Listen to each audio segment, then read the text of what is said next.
చెప్పారు. నేను ఇలా అనుకుంటున్నాను అంటే అరిస్టాటిల్ అంటాడు, నువ్వెక్కడికైనా వెళ్ళు కానీ ఒక దేశం మటుకు వెళ్ళకును, ఆ దేశమే భారతదేశం అని అరిస్టాటిల్ హీ అడ్వైజెస్ అలెగ్జాండర్. ఆ దేశం వైపు వెళ్ళావంటే నీ పని అయిపోతుంది అంటాడనమాట. You can't do anything there. అయినా వినకుండా వస్తాడు ఇక్కడికి. The fight between Porus and Alexander is known to all of you. After that the entire Alexander had to go back and finally he dies there. అప్పుడు భారతదేశ సరిహద్దులలో చేరిన తర్వాత అలెగ్జాండర్ ఒక మెసేజ్ పంపిస్తాడు అరిస్టాటిల్కి, నేను ఇక్కడ ఉన్నానండి అంటే, ఓహో వీడు వినకున్నా వెళ్ళిపోయాడనమాట అక్కడికి.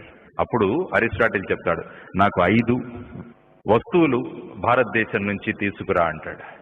మొదటిది, భారతదేశం యొక్క మట్టిని తీసుకురా నువ్వు. ఆ మట్టి మీద ఎంతో మంది మహానుభావులు జన్మించారు, వాళ్ళు సంతరించారు. అటువంటి మట్టి ప్రపంచంలో ఎక్కడా దొరకదు. అటువంటి మట్టిని కొంచెం తీసుకురా, నేను ప్రతిరోజు దాన్ని పూజించుకుంటాను అని Aristotle has told. The second thing is, ఎప్పటికీ చెడిపోని గంగా జలాన్ని తీసుకురా అంటాడనమాట. రెండవది. మూడవది, భాగవతం తీసుకురా, 4 భగవద్గీతను తీసుకురా, భారతదేశం నుంచి ఒక అద్భుతమైన గురువును తీసుకురా, నేను ఆయన్ను గురువుగా చేసుకుంటానని ఈ 5 విషయాలు అలెగ్జాండర్ ని అరిస్టాటిల్ అడిగారనమాట. అలాంటి దేశం మన భారతదేశం. So let us be proud to be a Indian. ఆ విధంగా మనం మనల్ని భావించుకోవాలన్నమాట. దేశాన్ని గురించి ఎప్పుడు కించపరుస్తూ మాట్లాడుతూ, ఇండియాలో రెడ్ సిగ్నల్ వేస్తే ఎవరు ఫాలో అవ్వరు, వై నాట్ యూ ఫాలో అనుకోండి. ఎవరు ఫాలో అవ్వకుండా మనం ఎందుకు ఫాలో కాకూడదు? అమెరికాలో 2 గంటలకు రెడ్ సిగ్నల్ ఉన్నా కూడా అందరూ ఆగిపోతారంటారు. మరి ఇక్కడ మనం ఎందుకు ఆగం? అందరూ ఆగరు కాబట్టి నేను ఆగను. That is what is the justification? No, ఎవరు ఆగకపోయినా నేను ఆగుతాను అని మనం నిర్ణయించుకున్న రోజున సమాజంలో మార్పు మొదలవుతుంది అని నేను మీకు చెప్పబోతున్నాను.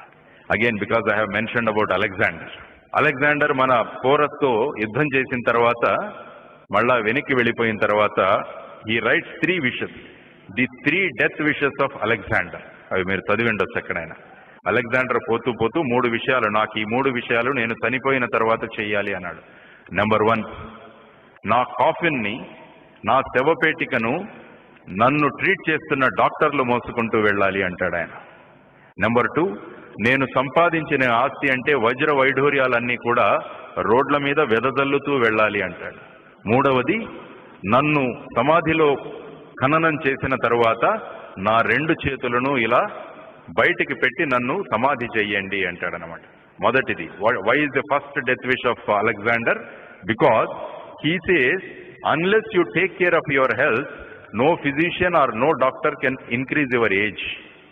కాబట్టి ప్రజలందరికీ తెలియాలి, అలెగ్జాండర్ దగ్గర ఇంతమంది వైద్యులు ఉన్నా కూడా ఏ టైంకు పోవాలో ఆ టైంకు పోయాడు. కాబట్టి వీళ్ళేమీ చేయలేరు. కాబట్టి నా ఆరోగ్యాన్ని నేను బాగా చూసుకోవాలన్నది ప్రతి ఒక్కరూ నేర్చుకోవాలన్నది మొదటిది. రెండవది, నేను సంపాదించిన ఆస్తి అంతా ప్రజల కోసమే చెందాలి. మూడవది, విశ్వవిద్య అయిన అలెగ్జాండర్ కూడా వెళుతూ వెళుతూ ఏమీ తీసుకువెళ్ళలేదని తన ఎంటీ హ్యాండ్స్ ను చూపిస్తూ ఆయన వెళ్ళిపోయాడు.